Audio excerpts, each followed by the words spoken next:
tasty কিটচেনলৈ স্বাগত জনাই আজি ৰেচিপি ঘৰতে বনোৱা পনীৰ কেনেকৈ ঘৰত পনীৰ বনাব পাৰি চাওকচোন কিমান মসৃণ কিমান কোমল এয়া দেখিছেনে আৰু কি টেষ্টি এবাৰ মুখত দিলে এৰিবকে নোৱাৰিব আপোনালোকে মোৰ চেনেলটো চাই যদি ভাল পাইছে তেতিয়াহ'লে প্লিজ মোৰ চেনেলটো যদি ছাবস্ক্ৰাইব এতিয়াও কৰা নাই ছাবস্ক্ৰাইব কৰি ল'ব বেল আইকনটো টিপি থ'ব লাইক কৰিব আৰু শ্বেয়াৰ কৰিব মোৰ চেনেললৈ স্বাগত জনাই আজি গাখীৰৰ পৰা কেনেকৈ পনীৰ প্ৰস্তুত কৰিব পাৰি কৰি দেখাম তাৰ বাবে লাগিব আমাক এয়া গৰু গাখীৰ হ'লে ভাল তাৰপিছতে লাগিব গৰম হ'বৰ কাৰণে এটা চচপেন তাৰপিছতে এটা বিন্ধা থকা খৰাহী বা বাচন আৰু তলত এটা পাত্ৰ এখন পাতল কাপোৰ মই পাতল কাপোৰৰ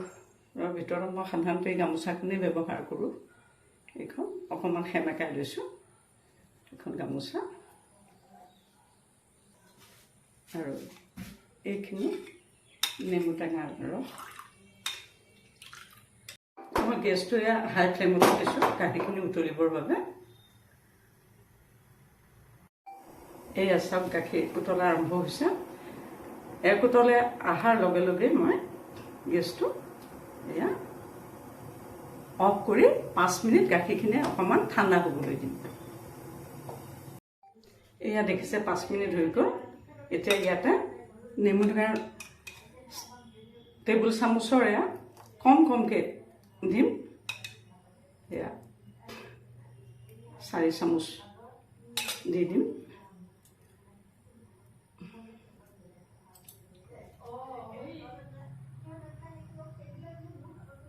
এয়া দেখিছে ফাটা আৰম্ভ হৈ গৈছে ইতিমধ্যে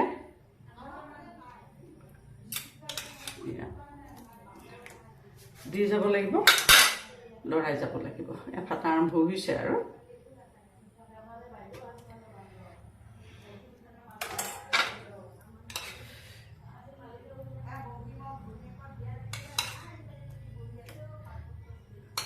অলপ অলপকৈ দি যাব লাগিব লৰাই যাব লাগিব এয়া দেখিছেনে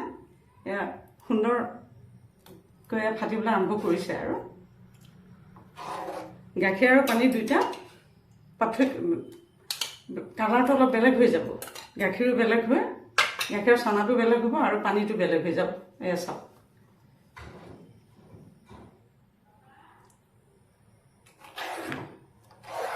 আৰু যিসকলে নতুনকৈ বনাইছে তেখেতসকলে এটা নেমু টেঙা মিডিয়াম চাইজৰ নেমু টেঙা গোটেইটো ৰসেই প্ৰায় এফাল ডাঙৰ হ'লে এফাল আৰু সৰু হ'লে গোটেইটো চেপি ল'ব কাৰণ কিমান লাগে আপোনালোকে প্ৰথমতে নাজানিবতো আৰু এবাৰ বনোৱাৰ পিছত ধৰক জোখটো ঠিক হৈ গ'লে তেতিয়া পাৰি যাব কিন্তু পহিলাতে জোখটো নাপাবও পাৰে সেইটো কাৰণে এইটো হেৰি কৰি দিব টেঙাটো অলপ বেছিকৈ চেপি ল'ব এয়া দেখিছে কি সুন্দৰকৈ ফাটি গৈ আছে এয়া দেখিছেনে কি ধুনীয়াকৈ চানা উঠি গৈ আছে মই অকণমান আছিল টেঙা এইকণো দি দিম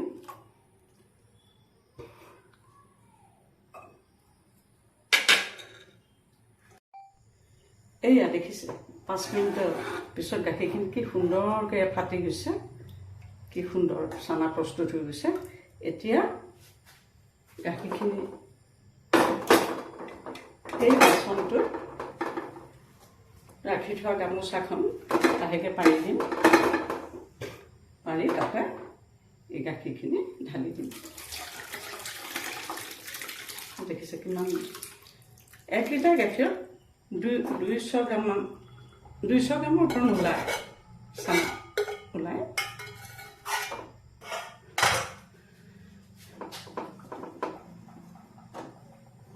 এতিয়া এইখিনি চেপি দিম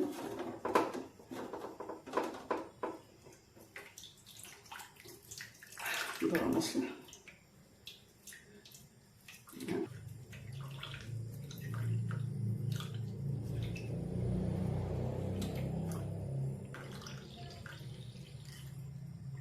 চেপি দিম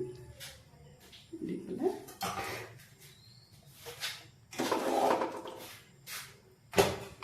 যেহেতু টেঙা দি গাখীৰটো ফটাইছিলোঁ গাখীৰটো হেৰি হ'ব পাৰে এইটো পনীৰটো টেঙা টেঙা লাগিব পাৰে গতিকে এইখিনি ঠাণ্ডা পানীৰে ভালকৈ ধুই দিম টেঙা টেঙা নালাগিবৰ কাৰণে ঠাণ্ডা পানীৰে ভালকৈ ধুই দিম ধুই পেলাই এইটো একদম পূৰা চেপি দিম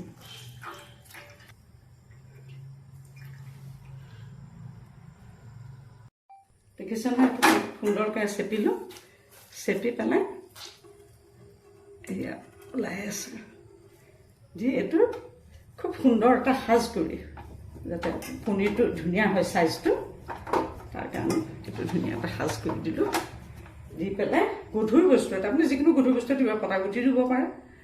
বা যিকোনো গধুৰ বস্তু দিব মই পানী এজাৰ লৈছোঁ বা চচপেনত পানী দিও দিব পাৰে মই এজাৰ পানী লৈছোঁ ইয়াৰ পৰা তোলাই পেলাই থৈ দিলোঁ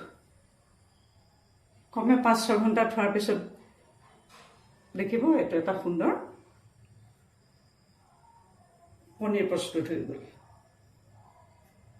তেতিয়াহ'লে আজিলৈ ইমানতে সামৰিলোঁ নমস্কাৰ